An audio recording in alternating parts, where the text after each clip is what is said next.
মুকুলে ছেয়ে গেছে চাঁপাইনবাবগঞ্জের আম বাগান। আবহাওয়া অনুকূলে থাকায় এবার গাছগুলোতে আগেভাগে মিলেছে মুকুলের দেখা। গাছে গাছে পত্রপল্লব ভেদ করে উকি দিচ্ছে মুকুল। এজন্য প্রকৃতির চোখ জোড়ানো অপরূপ সৌন্দর্য। সোনালী মুকুলে ছেয়ে থাকা বাগানগুলো জানান দিচ্ছে জ্যৈষ্ঠের আগমনী বার্তা। ভালো ফলন পেতে পরিচর্যায় ব্যস্ত আম চাষি ও বাগান মালিকরা। গত বছরের তুলনায় এবার মুকুল বেশি আসলেও পরিচর্যা খরচ বেড়ে যাওয়ায় ন্যায্য মূল্য নিয়ে আছে দুশ্চিন্তা।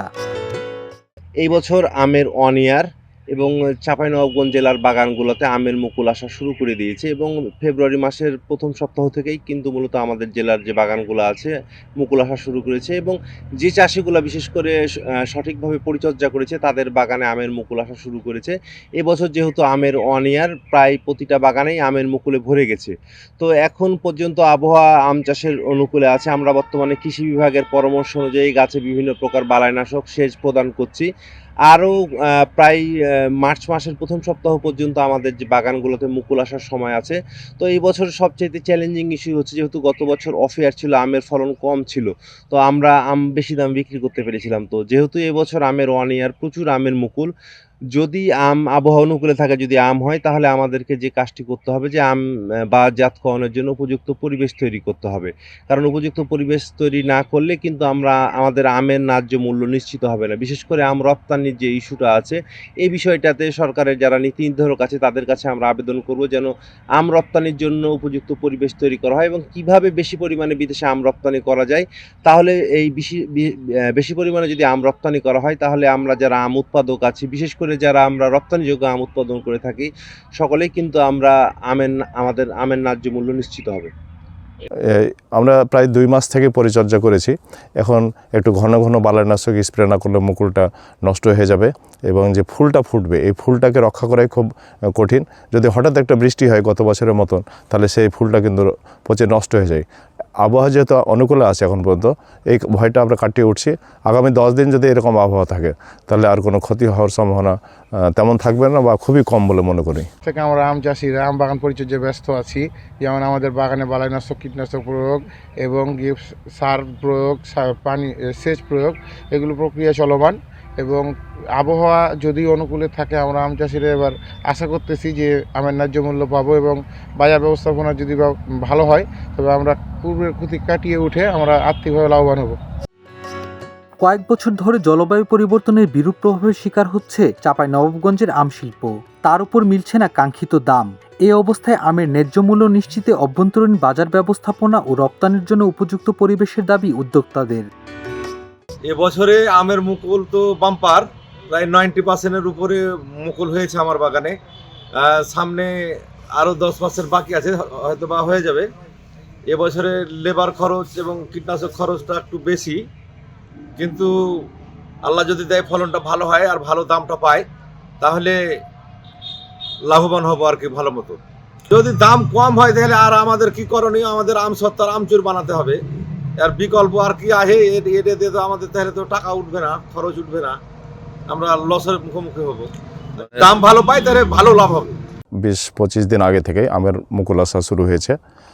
গড়পড়তা বলা যায় যে চাঁপাইনবাবগঞ্জে যে ব্যাপক আমের যে আমরা বলি রাজধানী, এবং সেখানে গাছে গাছে মুকুল সমারোহিত হচ্ছে। এখন পর্যন্ত প্রায় 70% মুকুল চলে আসছে আমাদের কাছে মনে হচ্ছে। আরও 15 দিন মতন মুকুল আসার সম্ভাবনা আছে। আবহাওয়া এখন পর্যন্ত উপযোগী বা অনুকূলে আছে। যদি আবহাওয়া এরকম উপযোগী থাকে এবং আমের দাম একটু কমও হয়, তাহলে উৎপাদনটা এবং বাম্পার যদি হয় সেক্ষেত্রে আমরা ক্ষতিটা হবে না এরকম আমাদের আশাবাদী বলছি। আমরা প্রথম ভয়ে থাকি যে ক্ষতির আশঙ্কা যদি থাকে সেই ক্ষেত্রে আমরা তটস্থ থাকি যাতে ক্ষতিতে আমরা না পড়ি। কৃষি বিভাগ জানায় চলতি বছর জেলায় 37,504 হেক্টর জমিতে আবাদ হচ্ছে নানা জাতের আম। অল্প খরচে কীটনাশক মুক্ত আম উৎপাদন করে বিদেশে রপ্তানি বাড়ানোর উদ্যোগ নেওয়া হয়েছে বলে জানান কৃষি কর্মকর্তারা। নিরাপদ আম উৎপাদনের জন্য আসলে গ্যাপ মেনটেন করে যে আম উৎপাদন হয় সেটির জন্য অলরেডি আমাদের যে মাঠ পর্যায়ে যারা কাজ করেন তাদের কিন্তু আমরা প্রশিক্ষিত করছি, অফিসারদের প্রশিক্ষিত করছি এবং কৃষকদের ট্রেন্ড আপ করা হচ্ছে। এটি কিন্তু একটা দীর্ঘ প্রক্রিয়া, হঠাৎ করেই কিন্তু এটা হয় না। এটা মানে আমের শুরু থেকে, মৌসুমের শুরু থেকে, এই যখন থেকে আমটা হারভেস্ট হয় তারপর থেকে কিন্তু এর প্রক্রিয়াটা শুরু হয়। আর যে বাইরে পাঠানোর বিষয়টি রয়েছে, এটি যে আপনারা জানেন যে চাঁপাইনবাবগঞ্জ থেকে প্রতি বছরই আম কিন্তু প্রচুর পরিমাণ আম বাইরের দেশে রপ্তানি হয়। তো গত বছর আমাদের আমের এই রপ্তানিটা একটু কম ছিল, তার কারণ যে ক্যারিং কস্ট অনেক বেড়ে গেছিল, বিমান ভাড়াটা। এই বছর আমরা এই বিষয়টি জানিয়েছি ঊর্ধ্বতন কর্তৃপক্ষকে, যে বিষয়গুলো এই আম রপ্তানিতে বাধা স্বরূপ হয়ে দাঁড়ায় সেই বিষয়গুলো যেন ঊর্ধ্বতন কর্তৃপক্ষ এটি সুনজর দৃষ্টি রাখেন, যার ফলে তারা কিন্তু সহজে আম বাইরে নিয়ে যেতে পারেন। তার কারণ হলো যে বাইরে আম রপ্তানি করার জন্য যে পরিমাণ আম উৎপাদন করা দরকার সেটি হয়, এবং আমরা যেহেতু ব্যাগ ইউজ করে আমরা আম উৎপাদন করছি, এটা অনেক ক্ষেত্রেই নিরাপদ। তার পাশাপাশি গ্যাপ মেনটেন করেও আম উৎপাদন শুরু হয়েছে।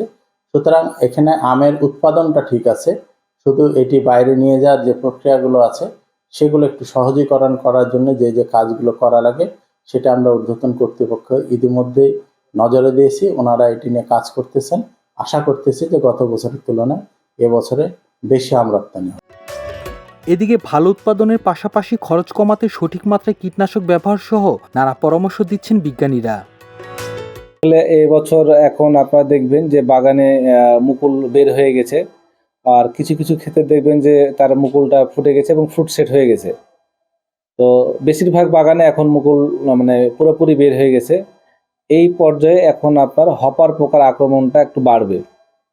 এজন্য আমরা যাদের মুকুল এখন বের হয়ে গেছে কিন্তু হয়তো সামান্য ফুটেছে 10% বা ফুটে নাই, তারা এখন করবেন কি, এই হপারের আক্রমণ থেকে রক্ষা করার জন্য ইমিডাক্লোপিড গ্রুপের একটা কীটনাশক 0.5 হাফ ml প্রতি লিটার পানিতে, সাথে ম্যানকোজেব গ্রুপের একটা ছত্রাকনাশক 2 গ্রাম প্রতি লিটার পানিতে মিশে স্প্রে করবেন।